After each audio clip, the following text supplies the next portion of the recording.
Well, the Scottish Greens a couple of months ago issued a plan for a Scottish Green New Deal, which I brought here with me. And the plan for housing associations is to fund them for refurbishing their housing stock, where it's necessary for houses that are really inefficient. Then it would be a deep refurb. This is part of the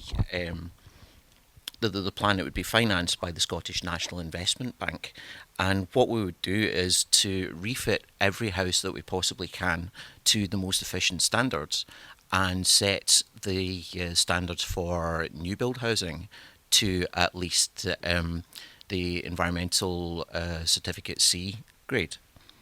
What also we would do would be funding development of renewable heating and power generation, and also funding the skills upskilling of the people who are building houses, maintaining houses, and also the people who are building renewable generation.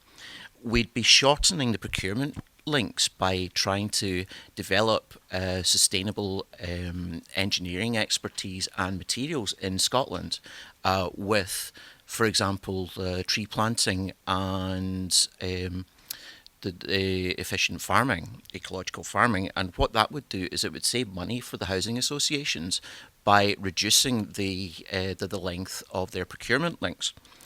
And we would set a date to transition away from oil and gas so that we can re-employ the people who are working in the oil and gas industry. And the enable house building, empowering the councils to effectively to procure houses or to procure land from land banks where it's not available at the moment, and to re-engineer the tax system so that the land value tax actually makes it better and easier for councils to fund house building, and for it to be more affordable for housing associations to actually procure land. Okay. So in terms of the Conservative Party manifesto, we've committed to a £9.2 billion investment into lowering energy bills, and that means investing into energy efficient homes, schools and hospitals, and moving forward. So that's one of the things that we would like to do. I understand as well that obviously housing being devolved is very tricky for us as a Westminster candidate to try and discuss, but one of the things I know that the Scottish Government's done is the £3 million fund into decarbonisation, the decarbonisation fund, which is a very good investment, but I don't think it's enough because, like we were hearing, that we've got a climate emergency. So I think we need to try and fight to make sure that that's got more money put within it, and we need more investment into energy efficient homes. In my own ward in Shettleston, we've got the Cunningham House development, which is Scotland's tallest and Glasgow's first, I believe, passive housing, which requires very little energy to heat and cool down the house. That's the kind of thing that we need to be moving to going forward. So I'd like to see ways in which we can try and reduce how much money it would cost to build these kind of homes, and that'd be something I would be pushing for. In terms of climate change, it's very, we actually agree quite a lot on a lot of the stuff, and you just need to look at our record, or my record on Glasgow City Council, to see how much of an issue this is. I've led my group twice in voting for a climate emergency. The first time it didn't pass, the second time it did get passed. We've committed to the low emission zone in the city centre, and we worked with the administration to make sure that we could get something that was feasible going forward, because I don't see the point in having something that's not going to be achieved. So we worked to make sure that it was a low emission zone that was going to work, and it's not very often me and Susan 8 can agree with each other, but in this one we actually did. On terms of the licensing board, we've worked to try and make sure that we reduce the number, if you want a 4am licence, which is what the STAR goal is for the nightclubs in the city centre now, and we've worked to make sure that plastic non-reusable cups can't be on sale, or plastic straws. So if you want to try and get that 4am licence, then to meet that high standard you need to get rid of them. And one of the biggest things that I'm really proud of is that I led my group to vote for the 2030 net emissions for this city. I know that in the UK government's got the 2050 target, which I think is the right target for a full country, but I want to try and encourage other local authorities to be taking on the 2030 target like Glasgow has done, because if every local authority manages to take that on and achieve it, then actually we can achieve the 2050 target way before we get there, and I think that's the best way to try and go.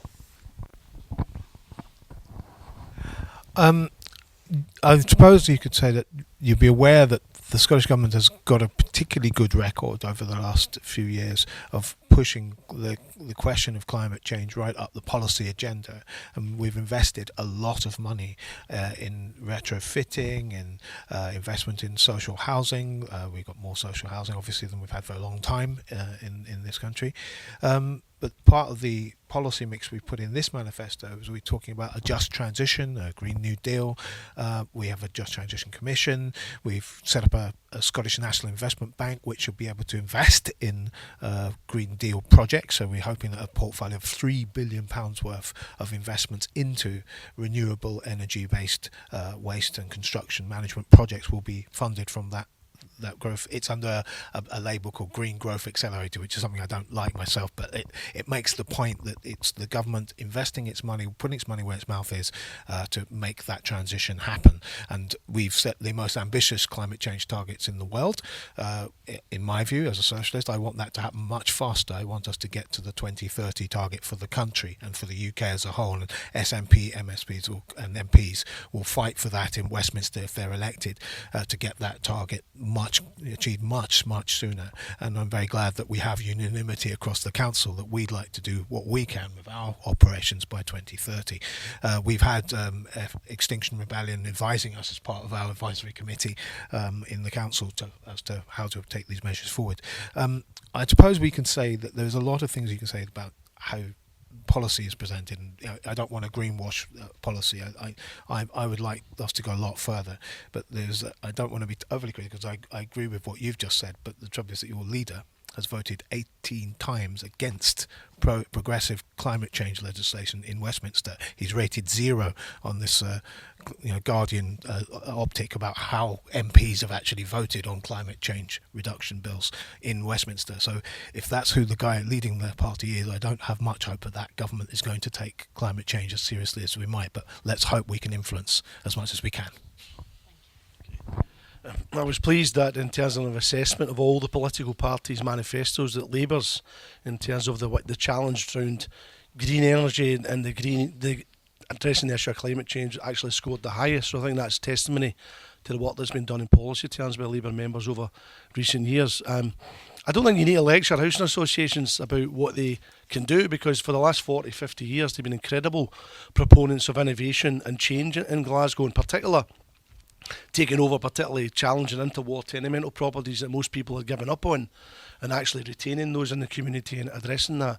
So the understandable issue then is about resources, and we have a period for the last 10 years where both in the coalition government and in the Conservative governments there's been a commitment to reducing public expenditure and impacting quite dramatically on communities such as Glasgow, and we need to reflect upon that when you come to cast your vote on Thursday. And I agree with Graham in terms of the positions taken by the Prime Minister. I mean, there's plenty of things I can say about Boris Johnson. If anybody saw tonight's television coverage of unable to hold a phone properly and look at the tragic situation of a 4-year-old, please forgive us for how we don't want this kind of character being running the United Kingdom. Truth of the matter is, he has always favoured those with power, privilege and wealth when it comes to decision making, and not communities.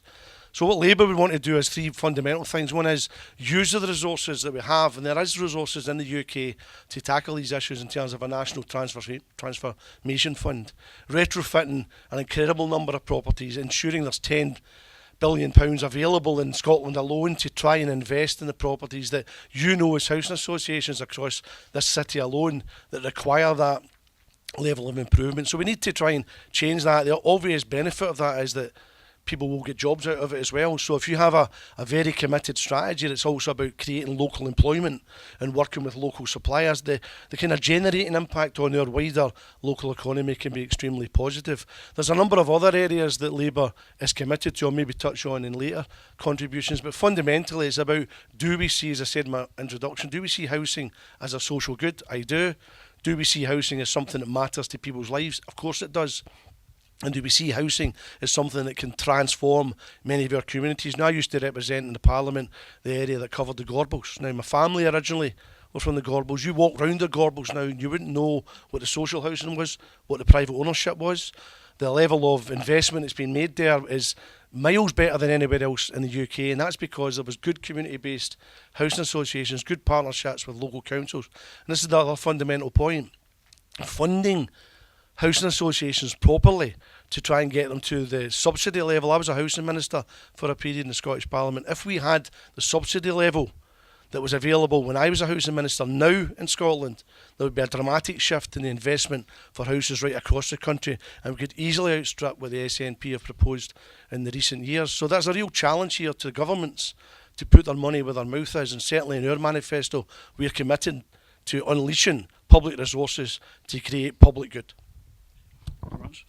The Liberal Democrat policy on this is very simple. We want to reduce waste in all counts. We want to reduce waste of building materials. We want to reduce waste of building on new sites where refurbishing existing buildings is best. I am currently involved in the consultation period with our policy in the Scottish Parliament, in Westminster, where in Scotland specifically we were going to be investigating fitting sympathetic double glazing panels, especially to tenement flats where they are listed and you can't replace the sash windows. We will put a single panel of glass behind it so that you can have better insulation, and that's a huge target of us. So I'm in favour of brownfield site redevelopment as well. It's much better to refurbish an existing building than it is to pull it down and start again. I'm very much in the view of my Labour colleague here that we need to fund housing associations and generally leave them alone because they know best, and usually governments don't.